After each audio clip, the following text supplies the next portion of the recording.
बिस्मिल्लाहिर्रहमानिर्रहीम। दिलदार भाई, साकिब भाई, आपका शुक्रिया, आपने मुझे मौका फ़राहम किया।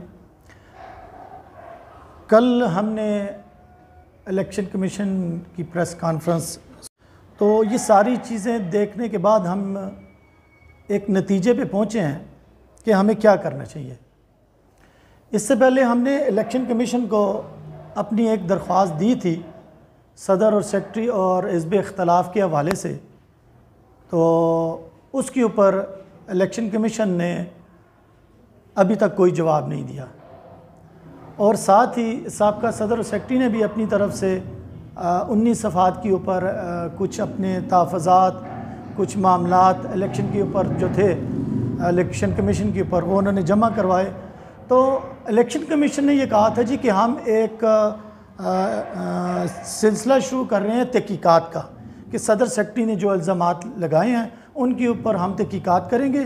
अगर वो तहकीकात में कोई मसला मसाइल हुआ तो वो सदर सेक्रेटरी को फ़ारग कर देंगे, अगर नहीं तो उसके बाद जो है वो सदर सेक्रेटरी अपनी जगह काम करते रहेंगे। ये उनकी प्रेस कॉन्फ्रेंस है, मशरूत उन्होंने लिया। उसके बाद हमने दोबारा कुछ वक्त के बाद उनको एक और एप्लीकेशन दी कि हमने आपको एप्लीकेशन दी हुई है, आप उसके ऊपर कोई फ़ैसला दें।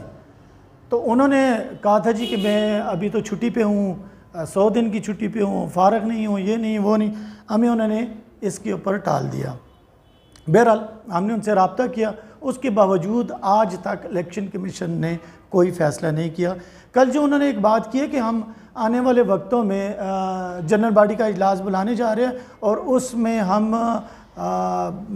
हाथ उठा के किसी को मुंतखब करने की बात करते हैं, तो हम इसको रद्द करते हैं और election commission Abbottabad all trade federation के ऊपर हम अदम एतमाद का इज़हार करते हैं, क्योंकि ये हमें लग रहा है कि किसी एक ग्रुप की नुमाइंदगी कर रहे हैं और इसकी वजह से हम इस इलेक्शन कमीशन के होते हुए तवक्को नहीं रखते कि हमारा ये आने वाला जो इलेक्शन है, जिसकी अभी तक तहकीकात भी नहीं हुई, जो हमारी दरख्वास्त का भी जवाब नहीं दिया और जो साबका सदर थे उनका भी जवाब नहीं दिया और एक इस्तीफ़ा उसके ऊपर लगा दिया है, तो हमारे सवालों के बजाय उन्होंने कोई दूसरा रास्ता इख्तियार कर लिया है, तो हम इसके ऊपर अदम एतमाद का इज़हार करते हैं।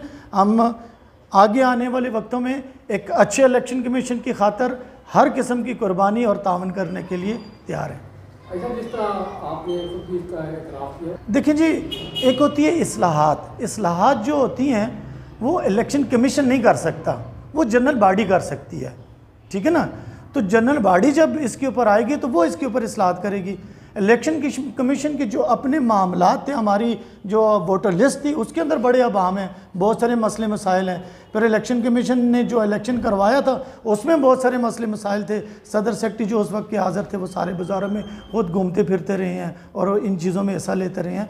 बहरहाल हमने फिर भी सिस्टम को आगे चलने के लिए हमने कोशिश की कि उस इलेक्शन में हमने हिस्सा लिया है, लेकिन अब बार बार ये क्राइसिस आएँ और बार बार ट्रेड को नुकसान पहुँचे, इसकी ट्रेड मुतहम्मल नहीं हो सकती। इसलिए हम समझते हैं कि ये इलेक्शन कमीशन जो है ये मुतनाज़ा हो चुका है और इसके होते हुए हमें अच्छे इलेक्शन की तवक्को नहीं कर सकते। मेरा सवाल अपनी जगह पे कायम है कि जो उन्होंने बुलाया आपको मंगल वाले दिन तमाम ग्रुप को, आप उस इजलास में शरीक होंगे या नहीं? जी, उस इजलास में हम शिरकत नहीं करेंगे, उसका हम बाइकाट करते हैं जब तक कि इलेक्शन कमीशन के अंदर गैर जानबदार लोग जब तक शामिल नहीं होते।